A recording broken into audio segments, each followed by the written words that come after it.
Originally, I was going to do Civil War letters of Abiel Winslow from 1861 to 62. As I started putting the presentation together, I realized if I did that, it's going to be 2 hours. So I went through, I cut out a few things.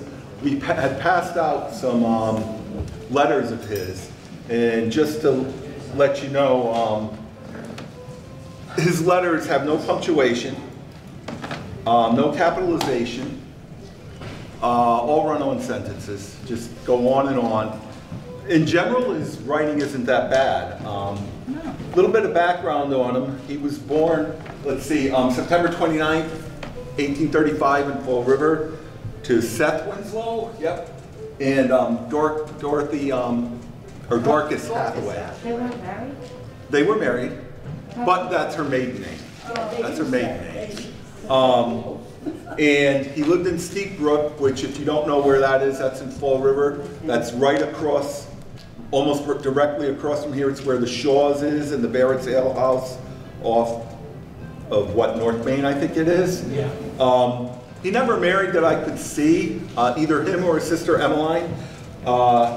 He had a sister Emmeline and Mercy, and when he speaks of New Bedford, he's talking about Mercy because she married somebody named Arnold and they lived in New Bedford. So when he says, I think at one point tonight he's going to say, I haven't heard from New Bedford, that means his sister.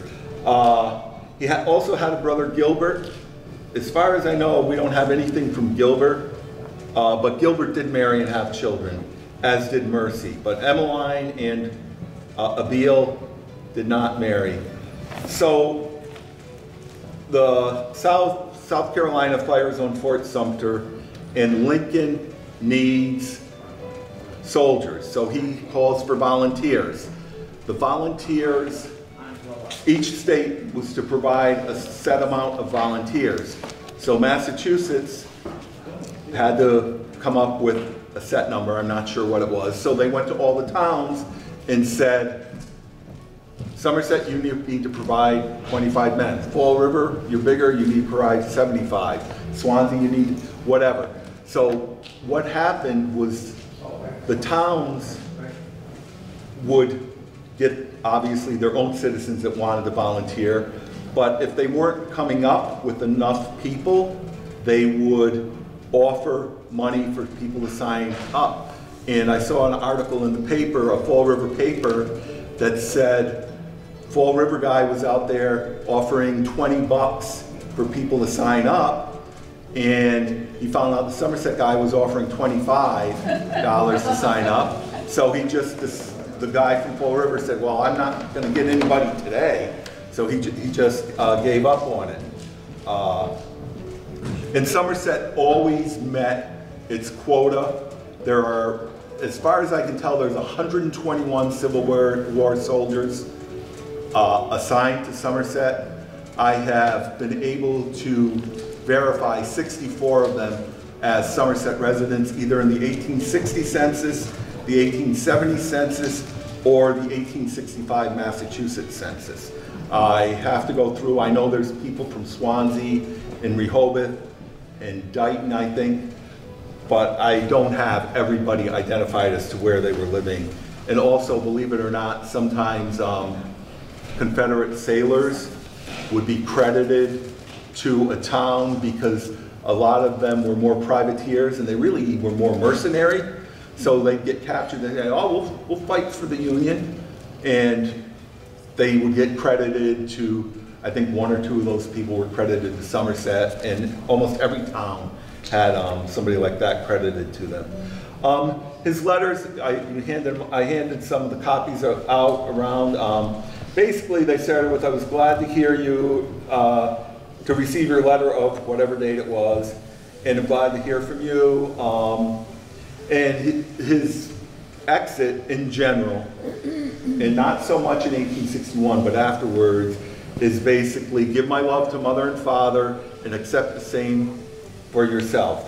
He also, in the letters, he talks a lot about people that have not written him, or I wrote New Bedford and I haven't heard from them, and things such as that, or I wrote a mutual friend. There's a lot of names that go around that I haven't totally identified yet. So when he signed up, he had to, they went to Camp Old Colony, which was in Taunton, and that's where they mustered in. And most of the 7th Massachusetts Volunteer Regiment, that's the regiment he was in, were from Bristol County. You'll hear in his letters that there's a New Hampshire boy. So not everybody was from Bristol County, but most of the people were. There were, I think it says on here, 7 men from Somerset. That's kind of a lie, but it isn't. There were 8 men from Somerset that were assigned to the 7th Regiment. One of them, and he mentions it, gets sent home very quickly.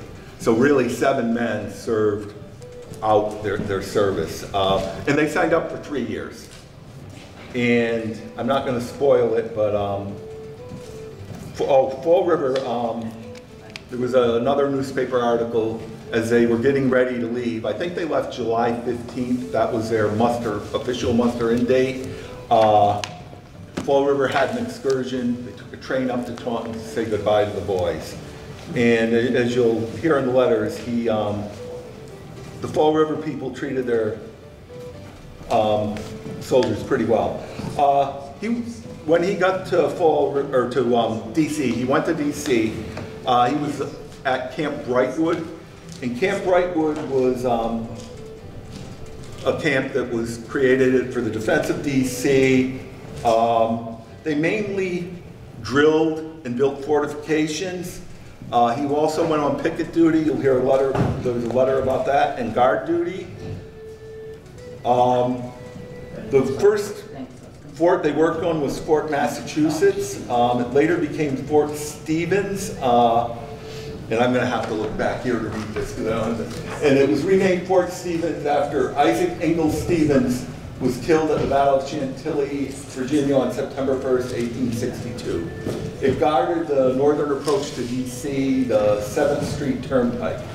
Eventually, Fort Stevens was part of 37 miles of fortifications with 64 forts. So DC was well protected. Okay. Oh, I didn't read his Camp Old Colony letters. Well, we'll skip those. No, I'll talk about it. So when he was at Camp Old Colony, June 14th, dear sister, I sit down a few minutes to write to you. There is about 900 men on the ground now. If you could only see us here. We have a great time. The mayor was up here today, and I have got an order and sent it down by him. He will send it by Joe Ashley. All the letters are in care of Joe Ashley that he sends to his sister Emmeline. You can draw every month for 3 months. Also, Mother can draw $1 per month as long as I am gone. We are all well and hearty as yet. The Olivers are round here. So he's using some of his pay he's giving to his sister and his mother. June 20th. I do not want any money from the city clerk. That is $4 a month. The directions are with the miniature. I have it taken and sent down, but I expect to come down this week or next. I send you $5, it being part of my bounty. So he's sending his sister money. He's setting it up so his family will get some of his money from serving. June 27th. I sent word by Mrs. Borden that I'm coming down today. The captain told me that I could, but the colonel gave different orders last night, so that my turn does not come till the last of this week or the first of next. Do not believe anything Oliver says. So apparently Oliver's going home. There's actually 2 Olivers that you'll hear about. They're both from Steep Brook. They both know them well, him and his sister. This is August 5th letter. He talks about being on guard duty. Saturday, Lieutenant Bullock with 30 men, of which I was one and so was Oliver, went down to the Long Bridge to guard it on the Washington side.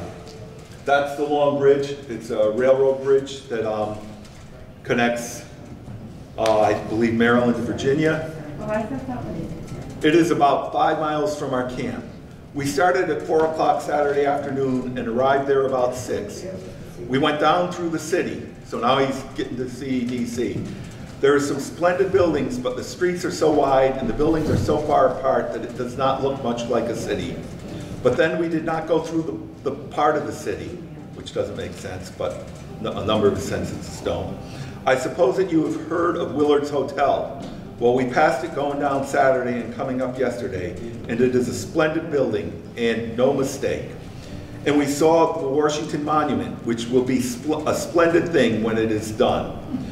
We was quartered in a building that formerly was used as a hotel. It was a first-rate place, and we turned in on our blankets and slept well till we was called to go out on guard. All I wish was that they would keep us down there all the time.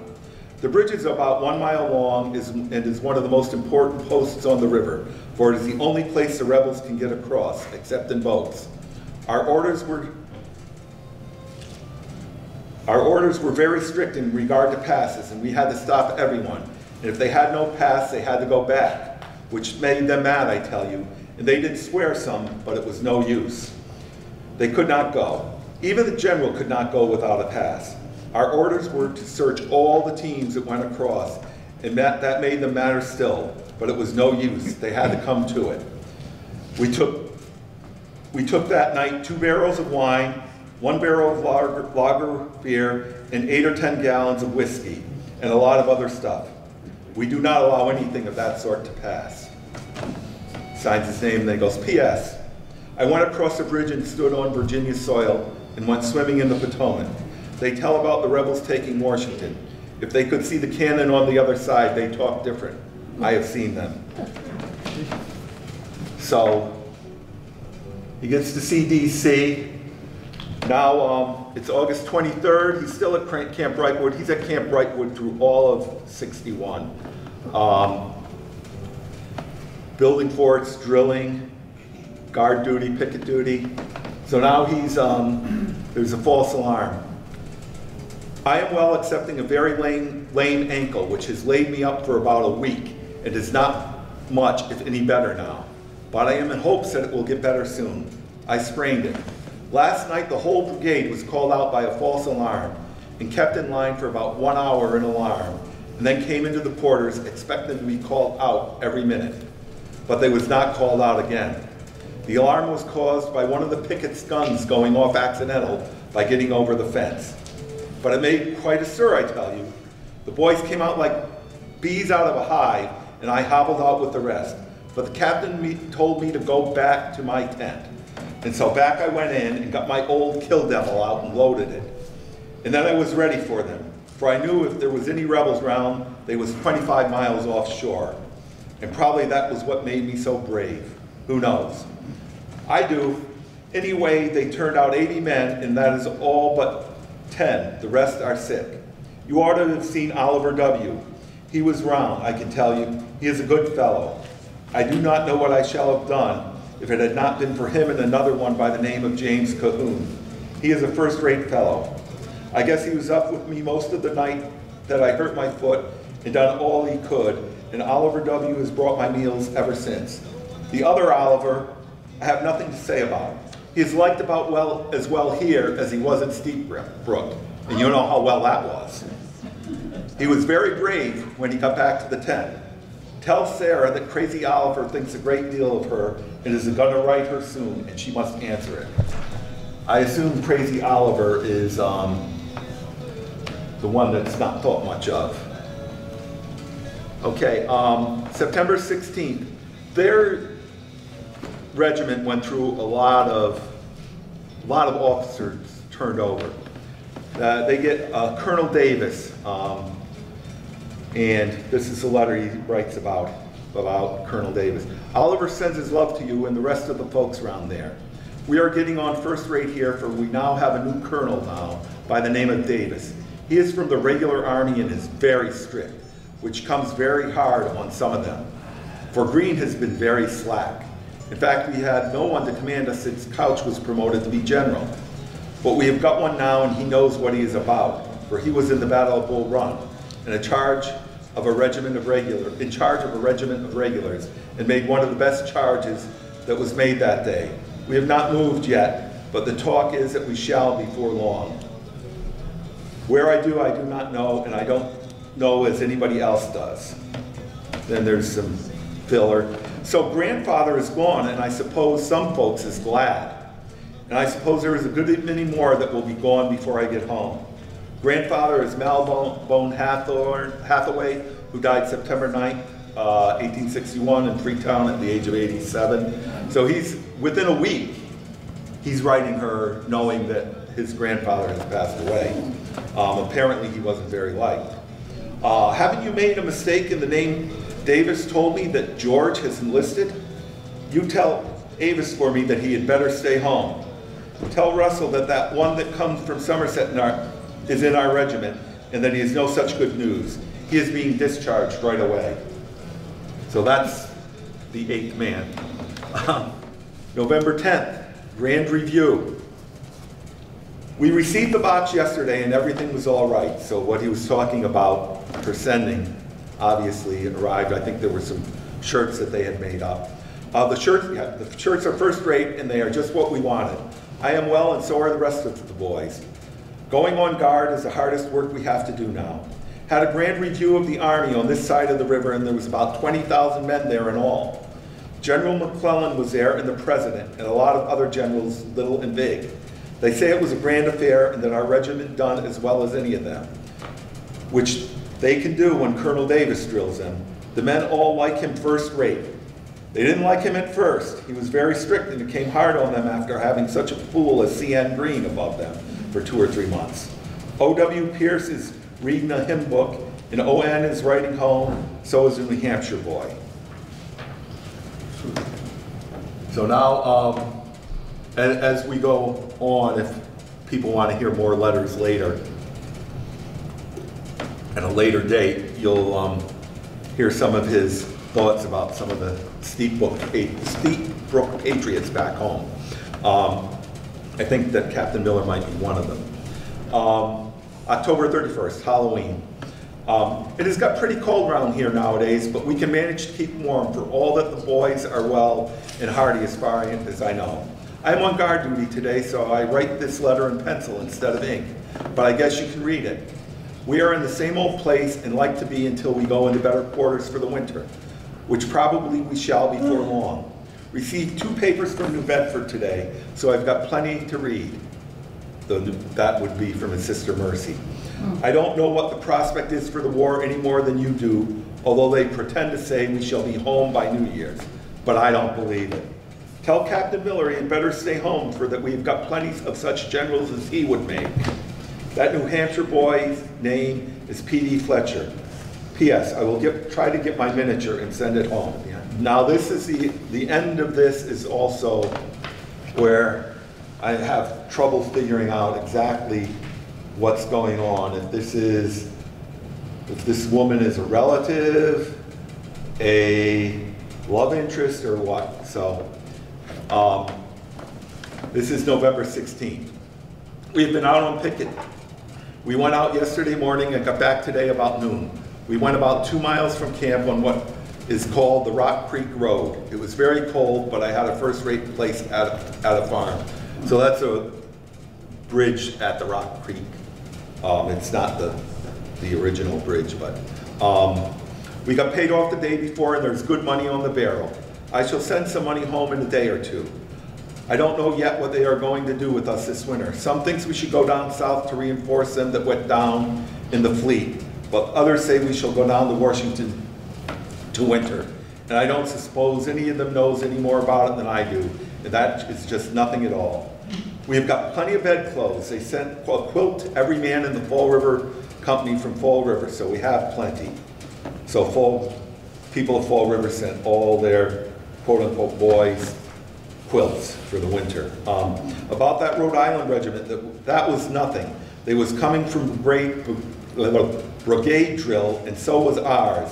And they undertook to pass through our rank, and they found that the 7th was round. They could not do it easy time. Tell mother that she need not be afraid of my getting on any barrel as long as I know myself. One of the big fears that parents had was that their son would go off to war and be corrupted. There's a great book that's very depressing called This Nation of Suffering, or Our Nation of Suffering, that talks about how important it is for a soldier to die a good death.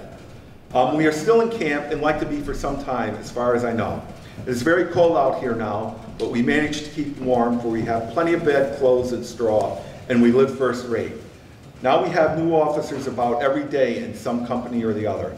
I guess there has been more changes in this regiment than any other that ever come out here, for we had no less than 3 colonels, and now they say we are to have another. So it goes. On this paper you will see a view of the Capitol, which is a good one, except in the dome you will see, where I made them marks, is only finished a third. Suppose that is what it will look like when it's done, but it will take a long time to finish it, for it is a big thing. So you can see that that's what he's talking about right there. And that's his letter, and you can see like the horn sticking out of the building. That he's indicating that that's not built. So, and now Amy Jo comes up again. Don't trouble yourself sending Amy Jo's love to me. Boy, I would like to go there to be the spelling school, but I'd rather go to New Boston than anywhere else. Does anybody know what spelling school was?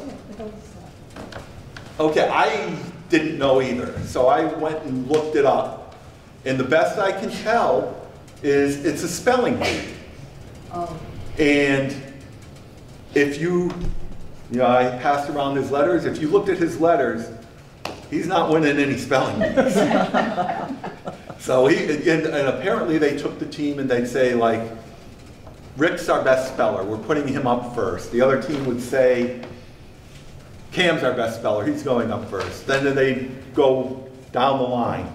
So that's what a spelling school is that they're talking about. P.S. I sent you these pictures. Do what you are a mind to do with them. I don't know if that's a panoramic view of Washington, but he sent that to his sister too.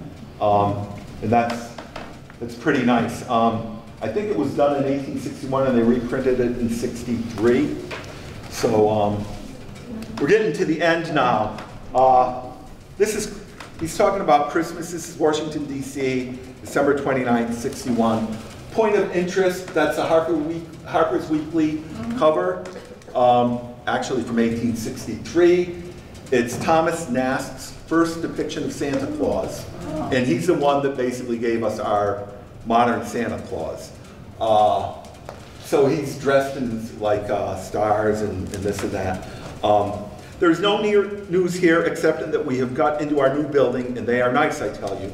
We have got bunks built large enough to hold us. I tell you, it seems something like it. I tell you, and OW sleeps in the top bunk, and the New Hampshire boy is under, so we ain't separated any more than we was in our old tent. Yes, Lemoyne did write, but it would take 4 men and a boy to read it. You want to know what kind of Christmas I had? Well, it was the same as any other day. As for presents, this ain't the place for them.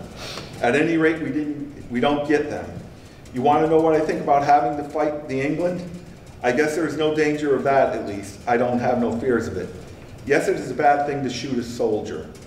But then you that men guard must keep awake, for they have the whole camp to look out for, and if they go to sleep, why, there is nobody to look out.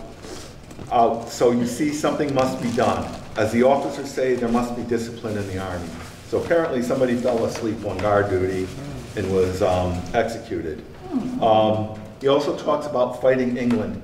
The Confederates wanted to bring England into the war, or at least get their support. One of the reasons for the Emancipation Proclamation a bit later is Lincoln does that and frees the slaves in the South. And once he's done that, all of Europe, they are now on the high ground. Nobody's going to support somebody that's fighting to preserve slavery. So that's it. Now, this probably, I have to look into it, but there was an incident where some Confederates ambassadors were headed to England to try to convince England to support them. They got captured and there was a big, big to-do, and eventually they got released. So I think that's about it. Is there any questions? Somerset, this was, believe it or not, was the hub of southern New England, where every revolution, sorry, wrong war, every Civil War person came here to register. So, like, in other words, and that's how hard it is to figure out who's actually from Somerset and who's not. Because if you go on national government sites and look up Medal of Honor, Somerset's got one Medal of Honor. The guy never lived here. Never spent a dime here. Got on a train here, but registered in Somerset. So everybody from southern New England came here to join the Union. So it gets kind of convoluted. But there's pictures in that wall right here that show the parade they had in 1930s. It's like 75 years after Revolutionary War. The veterans left. They're marching up High Street here. And those are Somerset veterans that are still left. So it's an amazing history. And he's reading it from the personal view of one guy.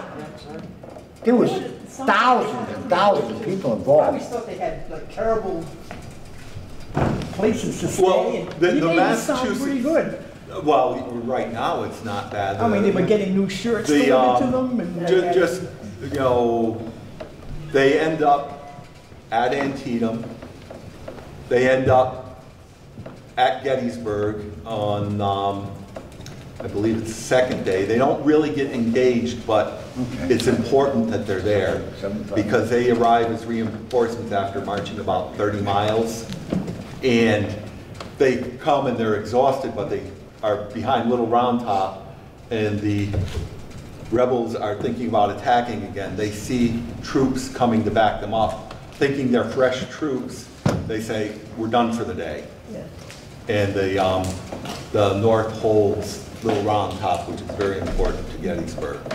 So despite the fact that they weren't engaged, then the next day they were held in reserve, which was the final day of the battle. The 7th Massachusetts Volunteer Regiment has a book that they published. A number of units did that after the war. And they talk about a number of things, about the lice and you know, the hardships there. So right now it's pretty cushy, but it gets worse. I lived in Maine, and I got to tell a Civil War story because my grandmother used to take me there all the time. So it's the family cemetery, you know, it's in Gray, Maine. Everybody's related all the way back to whatever. And it's a Confederate flag on one gravesite in Gray, Maine. You know what it was? The kids got mixed up. So the Confederate soldier got sent to Gray, Maine, and the Union soldier got sent somewhere down south. So the family in Gray decide to bury their son, right, if they wished that her son would be buried in the south. And to this day, there's a Confederate flag, one in Gray, Maine, of the Confederate soldier. My relatives fought in the 20th Maine and the 2nd Maine during the Civil War. So I have a connection to that. One was under Chamberlain, and the other was, I forget the guy's name. But anyway, they fought in the Second War, and Chamberlain was on Little Round Top. Little Round Top. And if you ever saw the movie, Gettysburg, that's that regiment. So I have a great connection to the Civil War. I love stories about the Civil War and the hardships that were felt on both sides, south and north. It could end up like 5 presentations over the next few years, a couple years, because there's a lot. And I tried to mainly pull out the interesting stuff and leave out the... Well, it was very personal. Yes, it is, and you kind of get a feel for him. Yeah. His sister, they have a great relationship. The thing that I notice is, like, as you go on, is that he tends to not talk about too much bad stuff. Like, the soldier getting shot is about as bad as it gets. Another thing I should say, and this is important, and I need to mention him, is somebody who's helping me transcribe the letters, Brian Solier. He graduated from Somerset High, and he's helping me transcribe them. We're going to get together on April vacation. He's a teacher. He's out in Western Mass. We're going to work together. Brian knows more about the Civil War than I do. I'm far from an expert. I'm interested. There's Civil War buffs that would know way more than I do. He knows a lot more than I do. So we've kind of bounced a few of these things back and forth, but I can't wait to get with them. And we have most of the letters transcribed, but not all of them. And some of them are very difficult to read and make sense of. Because like I said, there's run-on sentences, no capitalization, spelling is horrendous. So. Are you related to this young man? I mean, no, how'd you come across all these letters? They were donated to the Historical Society. Who donated? I believe it was the Hathaways. Oh. And all the letters in this box. Oh my So, goodness. yeah. So there's. That's a pretty trophy. Yeah, and I'm not gonna tell you whether or not he makes it through the whole war. That's. You'll have to come back. Okay, thank you. So here we have an original helmet from the War of 1812 in our collection. The rest of this all relates directly to the Civil War. Those are some original portraits from the 1800s of Abraham Lincoln and General Grant.